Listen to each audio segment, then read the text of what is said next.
നമ്മൾ 5 ഓണം പ്രമാണിച്ച് ഒരു അടപ്പായസം ഉണ്ടാക്കുന്നുണ്ട് കേട്ടോ. അപ്പോൾ അടപ്പായസത്തിന് വേണ്ടുന്ന സാധനങ്ങളൊക്കെ നമ്മൾ എടുത്തിട്ടുണ്ട്. കാരണം എന്താണെന്ന് വെച്ചാൽ നമുക്ക് തിരുവോണത്തിനൊന്നും പായസം ഉണ്ടാക്കേണ്ടി വന്നിട്ടില്ല. അടുത്തുള്ള വീടുകളിൽ നിന്ന് തന്നിട്ടുണ്ടായിരുന്നു. അപ്പം നമ്മൾ ഇന്ന് കുറച്ചുണ്ടാക്കി അവർക്കൂടെ കൊടുക്കാമെന്ന് വിചാരിച്ചു. അതുകൊണ്ട് തന്നെ എല്ലാം കുറച്ച് കൂടുതൽ എടുത്തിട്ടുണ്ട്. നമ്മൾ അടയും ശർക്കരയും ചവ്വരിയൊക്കെ വേവിച്ച് ഗ്യാസ് സ്റ്റൗവിൽ വെച്ച് വേവിച്ച് പുറത്ത് കൊണ്ടുവന്നിട്ട് ബാക്കി പരിപാടി വിറകടുപ്പിലാണ് കേട്ടോ ചെയ്തത്.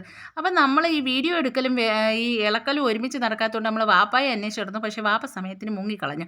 പിന്നെ ഞാനും എൻ്റെ നാത്തൂനും കൂടെ ആയി ബാക്കി പരിപാടി. പിന്നെ കുറച്ച് നേരം കഴിഞ്ഞപ്പോൾ വാപ്പായെ നമുക്ക് കണ്ടു കിട്ടി. അങ്ങനെ നമ്മൾ വാപ്പായെ പിടിച്ച് പായസം നോക്കാൻ ഏൽപ്പിച്ചിട്ട് നമ്മൾ വീഡിയോ എടുക്കാൻ തുടങ്ങി. അപ്പോൾ എൻ്റെ മോനാണ് കേട്ടോ തീ അണയാതെ കാത്തു സൂക്ഷിക്കുന്ന ആൾക്കാരെ.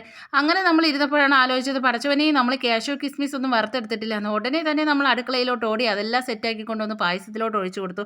പിന്നെ നമ്മൾ 1-ാം പാലും വീതി പായസം വാങ്ങി വെച്ചിട്ടുണ്ട്. അത് കഴിഞ്ഞിട്ട് നമ്മൾ തൊട്ടടുത്ത വീടുകളിലൊക്കെ കുറച്ച് പായസം കൊടുത്തിട്ട് കുറച്ച് നമ്മൾ അകത്തേക്ക് മാറ്റി വെച്ചിട്ട് ബാക്കി പായസം നമ്മൾ കുടിക്കാൻ എടുത്തു. ഒരു രക്ഷയില്ലാത്ത പായസം കേട്ടോ, അടിപൊളി പായസം, ഒന്നും പറയാനില്ല.